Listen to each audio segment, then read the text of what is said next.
দীর্ঘ 500 বছর পার করে 2019 সালের নভেম্বর মাসে সুপ্রিম কোর্টের দেওয়া রায়ের ভিত্তিতে অযোধ্যার রাম মন্দির নির্মাণ সম্পন্ন হলো এবং 22শে জানুয়ারি 2024 সালে তা উদ্বোধন হলো।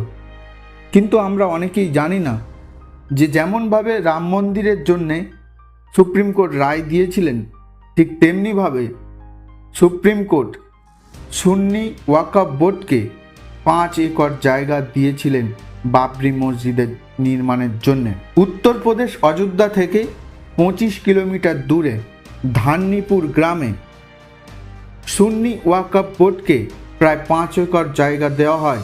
নতুন বাবরি মসজিদ নির্মাণ করবে ইন্দো ইসলামিক কালচারাল ফাউন্ডেশন।